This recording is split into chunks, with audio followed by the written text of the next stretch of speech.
Assalamualaikum, selamat siang, salam rahayu. Acara solawatannya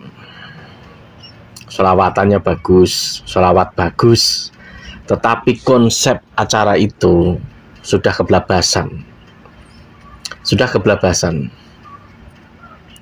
Di samping suara soundnya yang sangat-sangat keras dan kencang, juga nilainya tuh mahal, mahal. Jadi udah seperti artis gitu loh. Mungkin di benak sebagian mereka itu berkata, yang artis saja soundnya mahal, masa ini yang berbau syiar tidak mahal, kan begitu. Kalau patokannya seperti itu, maka nilai syiar sendiri itu akan tereduksi gitu loh. Tereduksi oleh apa? Kemegahan, kemewahan, pokoknya hal-hal yang berhubungan dengan duniawi, ujung-ujungnya ke situ. Walau di setiap orang sisi penerimanya berbeda. Zaman dulu ya, zaman banyaknya pengajian-pengajian, bahkan yang paling terkenal Bapak Istighosah, semacam itu kan. Itu mereka nggak ada. Mereka muncul itu ya berawal dari acara-acara itu.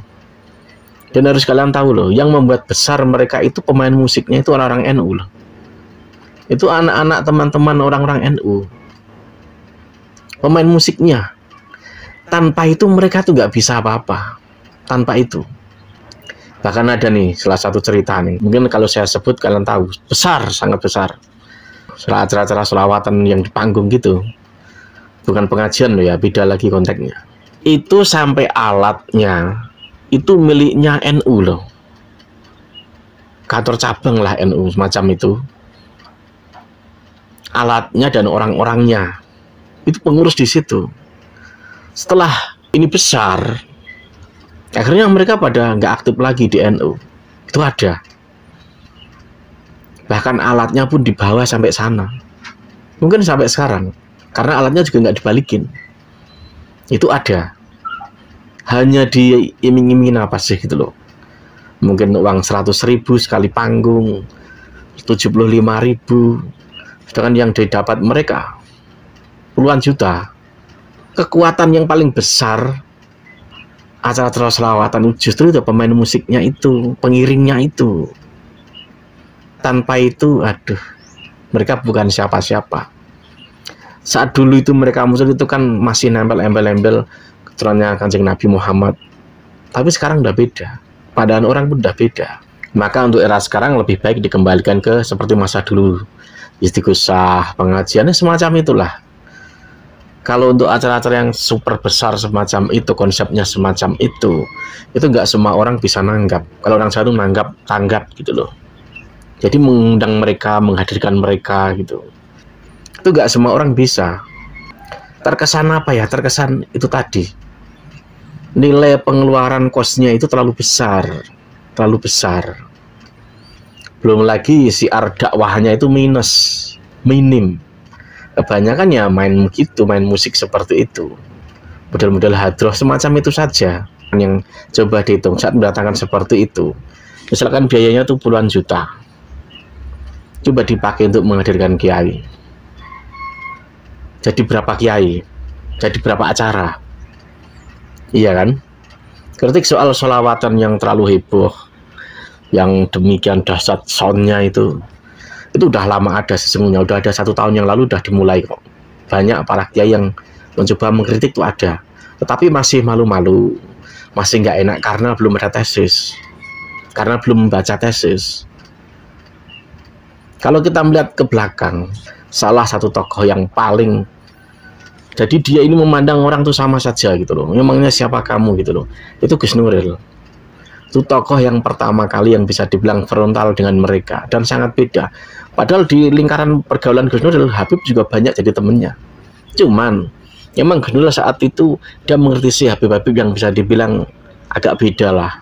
Mungkin terlalu eksklusif kehidupannya, tidak mau bercampur dengan orang-orang yang mungkin orang pribumi, orang-orang lokal gitu. Kan banyak.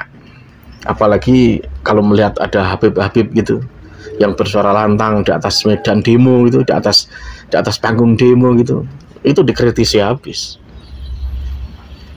Dan mereka itu kompak loh, ya kita saja ini yang kadang dulu yang apa ya, banyak orang NU yang nggak tahu Bahkan saat dulu Gus Nuril itu disindir di acara haulnya salah satu wali songo di daerah Jawa Timur oleh bibib ini gitu loh, oleh salah satu bibib dari Solo, itu saya kira aduh ini apa-apaan gitu loh, itu gak bagus. Dan sebelumnya itu ya, sebelum itu juga saya lihat salah satu seorang yang suka demo di Jakarta itu main ke Solo, ketemu sama ini gitu loh. Itu mungkin waktunya agak beda gitu loh. Tetapi tiba-tiba saat ada acara haul di daerah Jawa Timur, itu sok-sokan mengkritisi Gus Nuril saat itu. Dan saat itu orang NU sebagian besar itu malah apa ya, seperti mendukung gitu loh. Mereka nggak paham, nggak tahu seberapa dan cara apa mereka itu mencari simpatik orang-orang NU. Banyak yang nggak tahu bahwa itu taktik atau cara simpatik, paling tidak apa ya, bisa meminimalisir pengaruh-pengaruh dari kiai-kiai yang label-labelnya tuh Wali Songo, orang Indonesia banget gitu loh. Ya karena apa? Karena terpesona oleh yang katanya itu turunan Kanjeng Nabi Muhammad. Banyak orang yang diam saja, tidak bela Gus Nuril saat itu. Apalagi saat berkata Habib Rizik gurunya NU, itu udah keterlaluan itu. Tapi ya saat itu masih banyak juga yang diam kok. Karena daya nalar berpikirnya tidak paham sampai di situ. Dan semua terbuka itu setelah ada tesis nasab. Apa coba maksudnya seperti itu? Padahal punya NU itu ya Hadratus Syekh Kiai Haji Hasyim Asy'ari, Syekhuna Khalil, semacam itu. Saat dia berkata semacam itu, coba niatnya apa coba? Tendensinya apa? Bayangkan saja ya, mereka buat acara itu, waktunya juga durasinya itu panjang loh, kadang loh, berjam-jam. Belum lagi misalkan di tempat umum itu, di alun-alun atau apa itu, wah. Setelah tesis nasab muncul, baru orang pada sadar, orang pada tahu. Lalu sekarang masih ada lah orang misalnya ada acara begitu ramai masih, gitu loh, masih. Karena orang datang itu kan motifnya berbagai macam hal. Ada yang memang dia tuh senang seperti itu, ada yang memang suka keramaian, ada yang suka mungkin menganggapnya hiburan, macam-macam motif orang itu. Tapi untuk ke depan lagi, untuk 1 tahun ke depan lagi kayaknya sangat berkurang.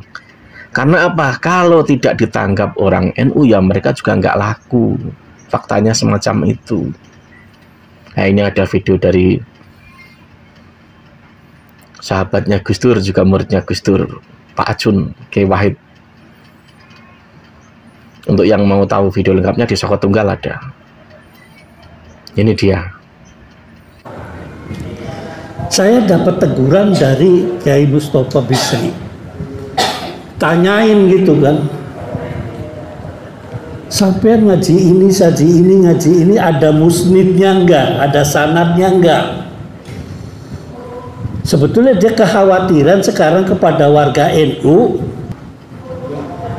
khawatir tuh Kiai Mustofa Bisri, jangan sampai nak katanya sanadnya sampai ini. Kalau toh dulu sampean walaupun tidak ada ceritanya, itu termasuk, nah itu saya belajar di Roya sama riwayat begitu. Dulu abah saya ngasih sampean tafsir Ibris sama Ibnu Aqil, tolong itu disampaikan. Ya, cuma kan di situ pakai tafsir, di sini kan bahasa Jawa, di sini siapa yang ngaji Jawa? Orang yang ada Jawa koek semua. Tolong, sanad sekarang itu penting. Banyak sekarang orang ngedabrus, ceritanya ngedabrus. Dalil sana, dalil ujungnya itu nggak ada sanadnya. Pun ngaji tekon dia udeng-udengannya besar, ngajinya nggak jelas. Ngaku sih dari A, dari B, dari C. Tolong sanad ini, akhirnya makanya di mana-mana diseminarkan tentang pemikiran Hadratus Syekh Kiai Haji Hasyim Asy'ari, itu jangan sampai kebiasaan ulama zaman dulu. Itu perlu sanad. Mungkin untuk orang sekarang apa sanad? Kuno nehi maharatun cahe karkunehi recek merejel kabe, gitu kan kira-kira. Tidak. Di hadisnya kan ada ruwiya anhu rawahu anhu An Abi itu namanya sanadnya masih ini. Sekarang kan sanadnya nggak jelas, ngakunya ini. Terus ujung-ujungnya sanadnya Ubaidillah. Nggak jelas. Ngaji di mana ujungnya begitu lagi, gitu kan? Ya nggak ketemu betul. Nanti saya Samarkand asalnya dari Arab. Bukan, Samarkand sana Rusia. Semua apa jadi Arab. Ketika Gus Dur ngomong, udah kalau ngomong saudara aja, jangan akhi, antum, Arabisasi katanya. Gitu.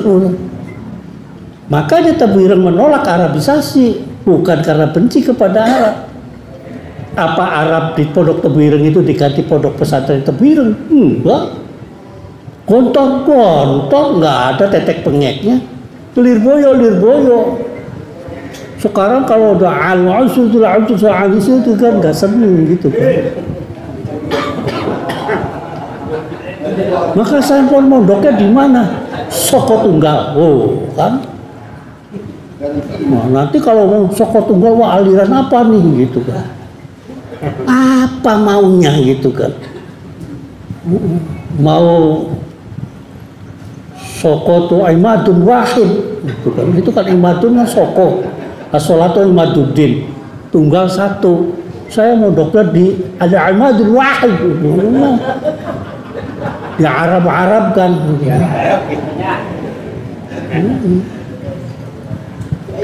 Sama saja ada santri Tebuireng karena ngikut kiai gitu kan, baru mondok biasanya ngajinya kan hebat.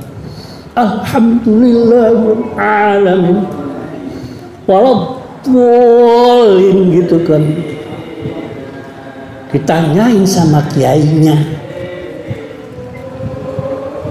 nang mau dahare karo apa gitu kan, dijawab sama santrinya tuh, anu kiai kula dipakani iwak manuk blekok itu, tahu manuk blekok, barunya tuh baru kuntul itu kan, saking ada baru mondok gitu kan, blekok itu sama saja di Betawi, ikan betok gitu sama saja.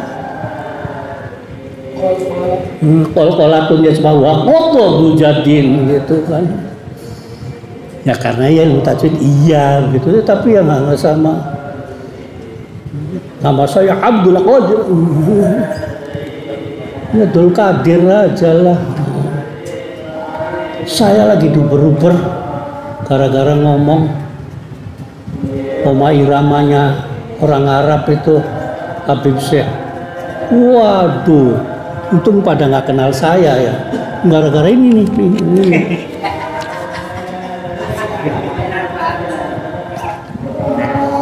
Abdul Qadir. Dia memang iya, jajal Syekh Abdul Qadir. Itu kalau nggak ditanggap orang itu nggak laku. Pernah dengar Abdul Qadir ditanggap di Sunan Ampel, di sana di Ngampel? Nggak pernah.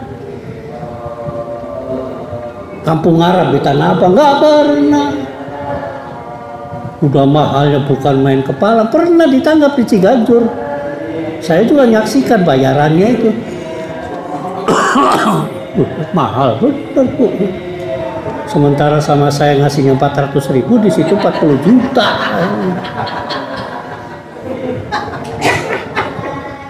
Ya udah nasib. Yang pernah tarung sama apa itu? Abdul Qadir.